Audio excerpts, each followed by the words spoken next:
हरियाणा की 25 साल की टेनिस प्लेयर राधिका यादव, जिसका सपना होता है इंडिया के लिए खेलना, और बचपन से उसको सपोर्ट मिला था उसके पापा दीपक यादव का। एक ऐसा भाव जो अपनी बेटी के बिना एक पल भी नहीं रह सकता था। और 10 जुलाई 2025 दीपक यादव किचन में जाकर अपनी ही बेटी राधिका यादव पर 4 गोली चला देते हैं और राधिका वही जमीन पर गिर जाती है। सबके मन में सिर्फ एक ही सवाल होता है कि जो बाप अपनी बेटी के सपने साकार करने वाला होता है, वही बाप ने अपनी बेटी की जिंदगी क्यों बिखर दी। और उससे भी अजीब बात ये थी कि राधिका का शूट करने के बाद वो अपने भाई को कहते हैं कि मेरे से कन्यावध हो गया है, मुझे सजा दो। तो आखिरकार ऐसा तो क्या हुआ होगा कि जो बाप अपनी बेटी के लिए एक देव था, वही बाप अपनी बेटी के लिए दानव बन चुका था। तो चलिए आज की इस वीडियो में जानते हैं, क्योंकि ये केस है the case of Radhika Yadav.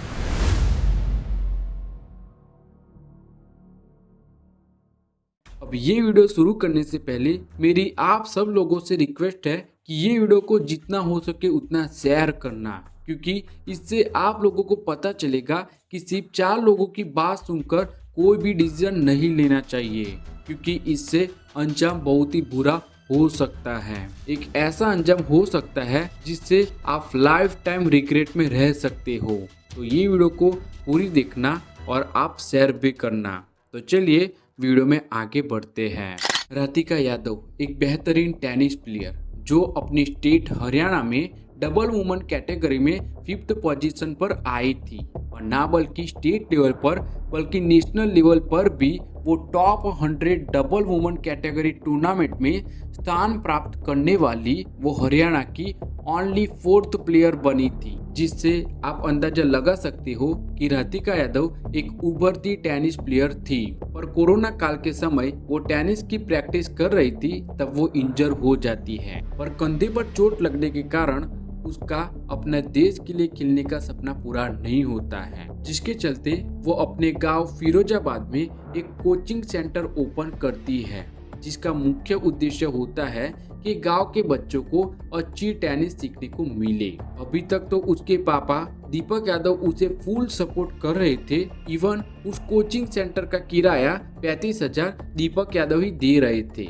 पर आपने वो कहावत तो सुनी ही होगी कि 2 लोग मिलकर घर बनाते हैं और 4 लोग मिलकर वो ही घर को तोड़ देते हैं। और इसी कहावत से एक मासूम की हत्या होने वाली थी। अब आप लोग कोई भी टेनिस टूर्नामेंट देखते होंगे तो आपको पता होगा कि कोर्ट के अंदर जो 2 लेडीज खेलती है, उनका आउटफिट कुछ इस प्रकार का होता है, जिसमें स्लीवलेस स्पॉट टैंक टॉप और टेनिस स्कर्ट पहनती है। इसका मेन रीजन होता है कि वो कंफर्टेबल, फ्लेक्सिबल और ब्रीथेबल रहे, जो एक टेनिस प्लेयर के लिए आम बात है। और जब ऐसे कपड़े में दीपक यादव के दोस्त और गांव वाले राधिका को देख लेते हैं तो वो उल्टी उल्टी बातें करते हैं। कोई कहता है कि ऐसे कपड़े पहनने से लड़कियां बिगड़ जाती है, तो कोई कहता है कि अब लड़की दीपक के हाथ से निकल जाती है। और हद तो तब हो गई थी जब एक बार किसी ने ऐसा कहा कि दीपक अब अपनी बेटी के पैसों पे पल रहा है।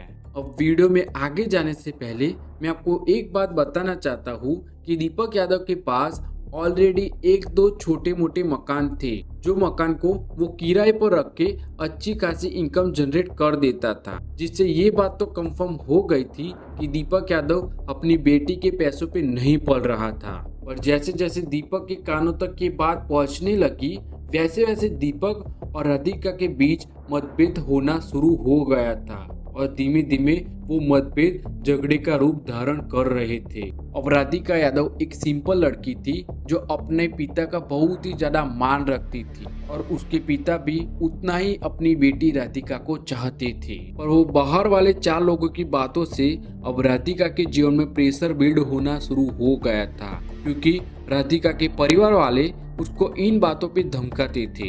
इतने छोटे कपड़े मत पहनो, लड़कों के साथ इतनी ज्यादा बात मत करो, इंस्टाग्राम पे जितने भी फॉलोअर्स है तेरे उन सबको डिलीट लगाओ, और बाहर ज्यादा मत घुमा करो। और इनकी यही सारी बातों से राधिका यादव अपना जीवन एवरीडे प्रेशर में गुजारती थी। हत्या के 15 दिन पहले राधिका और उसके पिता दीपक यादव के बीच ऐसे ही झगड़े चालू रहते थे, पर अब वो झगड़ा और बिगड़ने वाला था, क्योंकि हत्या के 1 महीने पहले ही 20 जून 2025 को राधिका का इनाम उल हक के साथ एक म्यूजिक वीडियो रिलीज होता है। जो बात दीपक यादव को बिल्कुल भी पसंद नहीं आती है कि मेरी बेटी राधिका यादव किसी और लड़के के साथ म्यूजिक वीडियो बना रही है। एक तो पहले से ही दीपक यादव उसके कपड़े और उसके कोचिंग सेंटर के कारण गुस्से में थे, और जब राधिका ने दूसरे लड़के के साथ म्यूजिक वीडियो बनाया तब दीपक यादव बहुत ही ज्यादा गुस्सा होने लगे थे, जिससे हत्या के कुछ दिन पहले ही राधिका के कई चीजों पर रोक लगाई गई थी, जैसे कि वो जब कोचिंग सेंटर जाए तो अपनी माँ को लेकर जाए। इंस्टाग्राम पर जितनी भी रील उसने बनाई हो वो सब रील उसे डिलीट करनी पड़ेगी, और यहाँ तक तो जब जब उसकी सहेलियों का वीडियो कॉल आता तब तब दीपक यादव उसका फोन भी चेक करने लगे थे। इसका मतलब आप ऐसा ही समझ लो कि राधिका यादव अब एक टीवी बनकर रह चुकी है और उसका रिमोट कंट्रोल उसके पापा के पास रहने लगा था। अब हत्या की पूरी स्टोरी बताने से पहले मैं आपको बता दूं कि राधिका के अंकल ग्राउंड फ्लोर पर रहते थे और राधिका का फैमिली फर्स्ट फ्लोर पर रहता था। सवेरे 10:30 बजे राधिका यादव अपने फैमिली के लिए ब्रेकफास्ट बनाने के लिए किचन में जाती है और उसकी माँ कुछ काम के लिए नीचे जाती है। तभी दीपक यादव रिवॉल्वर लेकर किचन में जाते हैं और वो राधिका को कुछ भी बताए बिना उसके ऊपर 5 गोलियां चला देते हैं, जिसमें से 3 गोलियां राधिका को लग जाती है। अब गोलियों की आवाज सुनकर राधिका की माँ, उसके अंकल और उसका भाई तुरंत ही ऊपर जाते हैं और वहाँ वो भयानक नज़ारा देखते हैं, जिसमें दीपक यादव के हाथ में रिवॉल्वर होती है और उसकी बेटी राधिका यादव खून से लथपथ जमीन पर गिरी हुई होती है। तभी राधिका का भाई और उसके अंकल किसी की राह देखे बिना तुरंत ही राधिका को नज़दीक के हॉस्पिटल में ले जाते हैं, पर ऑलरेडी राधिका का बहुत ही ज़्यादा खून बह गया था, जिससे राधिका के इलाज के समय पे मौत हो जाती है। बाद में पुलिस दीपक यादव को पकड़ भी लेती है और तब दीपक यादव को बहुत ही ज़्यादा पछतावा होता है। पुलिस दीपक यादव को सच बताने को कहती है, तब दीपक यादव मेन रीज़न नहीं देता है कि उसने राधिका को क्यों मारा, और जब उसका भाई उसे पूछता है कि तूने राधिका की हत्या क्यों की, तब वो हर बार एक ही आंसर देता है कि मेरे से कन्यावध हो गया है, मुझे सजा दो।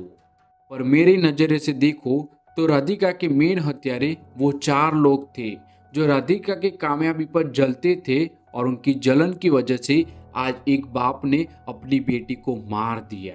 इसलिए एक बात हमेशा याद रखना कि 4 लोगों की बात सुनकर हमें कोई भी डिसीजन नहीं लेना चाहिए, क्योंकि वो डिसीजन कई बार हमें पूरे लाइफ टाइम रिग्रेट करा सकता है।